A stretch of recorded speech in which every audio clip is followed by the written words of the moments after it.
पिछले कुछ टाइम से मूवी जेएनयू ने काफी शोर मचाया है ड्यू टू इट्स कंटेंट। काफी लोग कह रहे थे कि ये एक प्रोपेगेंडा काइंड ऑफ मूवी है। मूवी जेएनयू के अंदर आपको कहानी देखने को मिलती है एक ऐसे स्टूडेंट की जो कि राइट विंग से बिलोंग करता है। अब जब वो इस कॉलेज में आता है तो उसे मालूम पड़ता है कि कॉलेज में सब कुछ सही चल नहीं रहा है। जो उसकी पॉलिटिक्स है वो कहीं ना कहीं लेफ्टिस्ट को सपोर्ट कर रही है, कहीं ना कहीं वामपंथी विचारधारा को ये लोग प्रेजेंट कर रहे हैं, और कहीं ना कहीं जिस टाइप का यहाँ पर आपको कल्चर देखने को मिलता है वो हमारे देश के लिए सही नहीं है। अब इसके आगे जो कहानी आपको देखने को मिलती है, जो चीज़ें आपको देखने को मिलती है, अगर आप जानने को इच्छुक है तो आपको देखनी पड़ेगी ये मूवी जो कि आपके नज़दीकी सिनेमा घर में आई है। मूवी की लेंथ है 2 घंटा 32 मिनट। अब दोस्तों, अगर मूवी जेएनयू का रिव्यू मैं आपके लिए एक लाइन में करना चाहूँ तो इतना कहूँगा, इतना स्ट्रॉन्ग इनके पास था सब्जेक्ट, इतना पावरफुल था इनके पास कंटेंट, लेकिन इन्होंने फिर भी गुड़ गोबर ही किया है। देखिए दोस्तों, कई सारे यहाँ पर आपको किस्से, एक्सीडेंट, इवेंट्स देखने को मिलते हैं जो कि भाई कहीं ना कहीं एक कमाल की पिक्चर बना के हमारे सामने पेश करते हैं, जो कि ऑडियंस को पूरी तरीके से हार्ड हिट करती। लाइक कश्मीर फाइल्स, वहाँ पर चीज़ों में आपको कहीं ना कहीं एक सीरियसनेस देखने को मिलती है, एक रॉनेस देखने को मिलती है।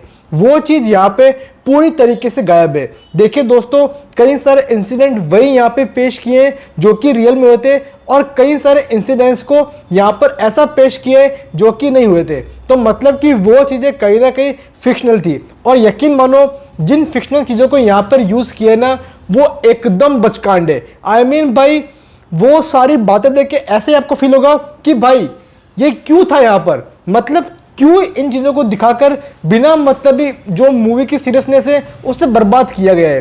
कहीं ना कहीं कुछ जगहों पे आपको गंगा जमुना तहजीब भी देखने को मिलती है, तो वो माहौल बनने देती नहीं है। और कई सारी बातें ऐसी है जिनको देख के मैंने तो लिटरली भाई साहब अपने सर को ही पकड़ लिया। मतलब कुछ बातें ऐसी है ना, वो इतनी बचकांड है जो कि सिर्फ और सिर्फ आपके आंट को भारी करने का काम करती है, और उन चीज़ों का कोई मतलब नहीं था, कोई सर कोई पैर नहीं था। देखिए दोस्तों, इस मूवी के अंदर आपको उर्वशी राउतेला देखने को मिलती है, रश्मि देसाई देखने को मिलती है। इसके अलावा कई सारे वेटरन एक्टर भी आपको देखने को मिलते हैं, जैसे कि भाई रवि किशन हुए, या फिर भाई विजय राज हुए, या फिर पीयूष मिश्रा हुए। अगर आप वो ऑडियंस हो जो कि भाई इन दिग्गज कलाकारों को देखने के लिए जा रहे थे तो मत जाना, लिटरली मत जाना, आपका सी कटने वाला है। क्योंकि भाई इनके नाम बहुत ज़्यादा है लेकिन इनका स्क्रीन स्पेस था ही नहीं पिक्चर में यार। मतलब सिर्फ इन्हें एक प्रॉप की तरह यूज़ किया है। बाकी भाई साहब जो बाकी कलाकार देखने को मिलते हैं उनकी बेहद ही एवरेज एक्टिंग देखने को मिलती है।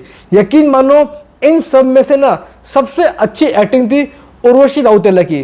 Can you believe it? Yes, सब में से अच्छी उर्वशी राउतेला ने एक्टिंग की है, क्योंकि बाकी इतनी खराब कर रहे थे कि पूछो मत। प्रोडक्शन वैल्यू बहुत चीपर है। इवन भाई साहब टीवी सीरियल इनके सामने बहुत रिच, बहुत ग्रैंड, बहुत लेविश लगते हैं। मतलब बिल्कुल खर्चा नहीं किया पिक्चर पे, क्योंकि मेकर्स को कॉन्फिडेंस था कि ऑडियंस झाट भरी आएगी नहीं इस मूवी को देखने के लिए। और यकीन मानो मेरे शो में सिर्फ और सिर्फ 2% थे, मेरे अलावा एक बंदा था। अब उस भाई साहब की क्या मजबूरी थी मुझको मालूम नहीं है। आई मीन मुझे तो भाई साहब रिव्यू करना है इसलिए मैं देख के आया।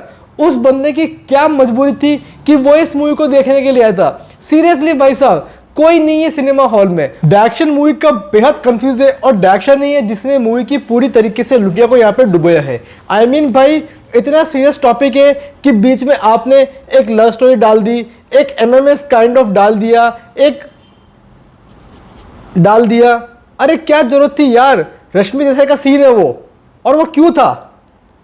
मतलब मुझे ऐसा लगा था कि भाई साहब बीच में डायरेक्टर का मूड एकदम से ठरकी हो गया और उन्होंने उल्लू का शो समझ के यहाँ पर सीन्स डाल दिए। अबे उल्लू वाली वाइब आ रही थी यार, क्यों था ये? और गालियाँ, बिना मतलब ही गालियाँ, धड़ाधड़ गालियाँ।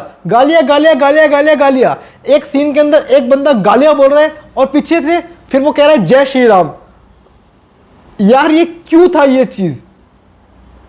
मतलब मेरे को तो कई जगह सीन देख के ऐसा लगा था कि डायरेक्टर अपने मन में जो ठरक बसी हुई है उसको बाहर निकल रहा है, और वो सोच रहा है कि यार मेरी ऑडियंस भी ना मुट्ठल है, तो मुट्ठलों का ध्यान रखो और इसमें डालो। ऑल इन ऑल दोस्तों, अच्छे खासे इंसिडेंट्स यहाँ पर दिखाने चाहिए थे और हार्ड हिट करना चाहिए था। वो हार्ड हिट बीट्स एंड पिक्सेस में कुछ सीन्स में है, लेकिन ओवरऑल पिक्चर में तो नहीं है। तो इसीलिए दोस्तों मैं दूंगा इस मूवी को 4 to 4.5 आउट ऑफ 10।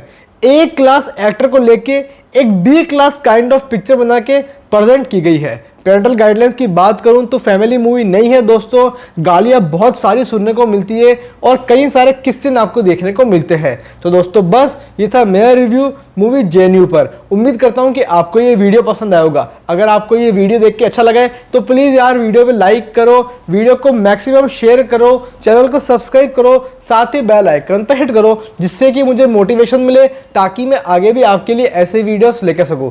दोस्तों क्या आपने ये मूवी देखी? अगर देखी तो आपको कैसी लगी प्लीज कमेंट में शेयर करना। तो दोस्तों फिलहाल के इस वीडियो में इतना ही, फिर मिलेंगे किसी और वीडियो के साथ। तब तक के लिए खम्मा गणी, हैव अ गुड डे।